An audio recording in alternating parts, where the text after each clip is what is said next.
ಸತತ ಬ್ಯಾಟಿಂಗ್ ವೈಫಲ್ಯದಿಂದ ಕಂಗೆಟ್ಟಿರುವ ರೋಹಿತ್ ಶರ್ಮಾ ಇದೀಗ ಎಲ್ಲಾ ಟೀಕೆಗಳಿಗೆ ಉತ್ತರ ಕೊಡಲು ಹಿಟ್ ಮ್ಯಾನ್ ಸಜ್ಜಾಗುತ್ತಿದ್ದಾರೆ. ದೇಶೀಯ ಕ್ರಿಕೆಟ್ನತ್ತ ರೋಹಿತ್ ಶರ್ಮಾ ಮುಖ ಮಾಡಿದ್ದು ರಣಜಿ ಟ್ರೋಫಿಯಲ್ಲಿ ಮುಂಬೈ ಪರ ಆಟವಾಡಲಿದ್ದಾರೆ. ಸತತ ವೈಫಲ್ಯಗಳಿಂದ ಕಂಗೆಟ್ಟಿರುವ ಅವರು ರಣಜಿಯಲ್ಲೂ ಅದೇ ರಾಗ ಅದೇ ಹಾಡು ಎನ್ನೋ ಹಾಗೆ ಕೇವಲ 16 ರನ್ಗಳಿಗೆ ಔಟ್ ಆಗಿ ಫ್ಲಾಪ್ ಶೋ ಆರಂಭಿಸಿದ್ದಾರೆ.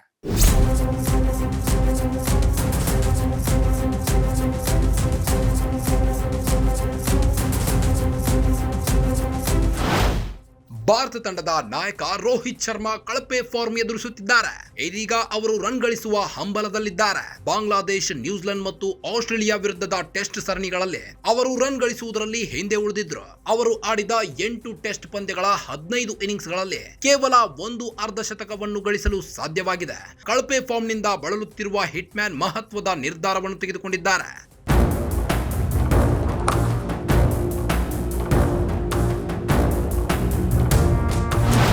ಚಾಂಪಿಯನ್ಸ್ ಟ್ರೋಫಿಗೂ ಮುನ್ನ ಅವರ ನಿರ್ಧಾರ ಎಲ್ಲರಲ್ಲೂ ಅಚ್ಚರಿ ಮೂಡಿಸಿದೆ. ವರದಿಗಳ ಪ್ರಕಾರ ರೋಹಿತ್ ಶರ್ಮಾ ಮುಂಬೈ ರಣಜಿ ಟ್ರೋಫಿ ತಂಡದೊಂದಿಗೆ ಅಭ್ಯಾಸ ನಡೆಸಿದ್ದಾರೆ. ಸತತ ಬ್ಯಾಟಿಂಗ್ ವೈಫಲ್ಯದ ನಂತರ ರೋಹಿತ್ ಶರ್ಮಾ ಟೀಕೆಗೊಳಗಾಗಿದ್ದು ಇದೀಗ ಕಠಿಣ ಅಭ್ಯಾಸ ಪ್ರಾರಂಭಿಸಿದ್ದಾರೆ. ಅಭ್ಯಾಸ ಸೆಷನ್ಗೆ ಸೇರಿಕೊಳ್ಳುವುದಾಗಿ ರೋಹಿತ್ ಮುಂಬೈ ತಂಡದ ಮ್ಯಾನೇಜ್ಮೆಂಟ್ಗೆ ಮಾಹಿತಿ ನೀಡಿದ್ರು.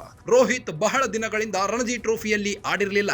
ಜಮ್ಮು ಮತ್ತು ಕಾಶ್ಮೀರ್ ವಿರುದ್ಧದ ಮುಂಬೈನ ಮುಂದಿನ ರಣಜಿ ಪಂದ್ಯದಲ್ಲಿ ಅವರು ಆಡುತ್ತಾರೆಯೇ ಅಥವಾ ಇಲ್ಲವೇ ಎಂಬುದರ ಕುರಿತು ಯಾವುದೇ ಮಾಹಿತಿ ಇರಲಿಲ್ಲ.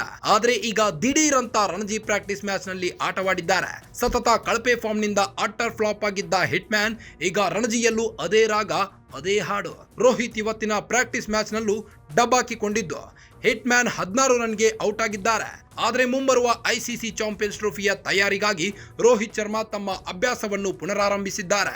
2015ರಿಂದ ರೋಹಿತ್ ಶರ್ಮಾ ರಣಜಿ ಆಡಿರಲಿಲ್ಲ.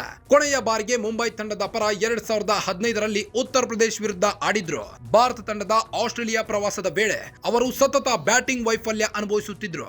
4 ಟೆಸ್ಟ್ ಪಂದ್ಯಗಳಲ್ಲಿ 3, 9, 10, 3, 6 ರನ್ ಗಳಿಸಿದ್ರು. ಸಿಡ್ನಿಯಲ್ಲಿ ನಡೆದ ಆಸ್ಟ್ರೇಲಿಯಾ ವಿರುದ್ಧದ ಕೊನೆಯ ಟೆಸ್ಟ್ ಪಂದ್ಯದಲ್ಲಿ ರೋಹಿತ್ ಶರ್ಮಾ ನಾಯಕತ್ವದಿಂದ ಕೆಳಗಿಳಿಯಲು ನಿರ್ಧರಿಸಿದ್ರು. ಅವರ ಬದಲಿಗೆ ಜಸ್ಪ್ರೀತ್ ಬುಮ್ರಾ ನಾಯಕತ್ವ ವಹಿಸಿಕೊಂಡಿದ್ರು. ಆದರೆ ಟೀಂ ಇಂಡಿಯಾಗೆ ಸರಣಿ ಗೆಲ್ಲಲು ಸಾಧ್ಯವಾಗಲಿಲ್ಲ. Team India head coach Gautam Gambhir Sydney test ನಂತರ ಎಲ್ಲಾ ಆಟಗಾರರಿಗೆ ದೇಶೀಯ ಕ್ರಿಕೆಟ್ ಆಡಲು ಒತ್ತಾಯಿಸಿದ್ರು. ದೇಶೀಯ ಕ್ರಿಕೆಟ್ ನಲ್ಲಿ ಆಡಬೇಕೆಂದು ನಾನು ಯಾವಾಗಲೂ ಬಯಸುತ್ತೇನೆ. ದೇಶೀಯ ಕ್ರಿಕೆಟ್ಗೂ ಅಷ್ಟೇ ಮಹತ್ವ ನೀಡಬೇಕು. ನೀವು ದೇಶೀಯ ಕ್ರಿಕೆಟ್ಗೆ ಪ್ರಾಮುಖ್ಯತೆ ನೀಡದಿದ್ದರೆ ಟೆಸ್ಟ್ ಕ್ರಿಕೆಟ್ ನಲ್ಲಿ ನಿಮಗೆ ಬೇಕಾದ ಆಟಗಾರರು ಎಂದಿಗೂ ಸಿಗುವುದಿಲ್ಲ ಎಂದು ಹೇಳಿದ್ರು.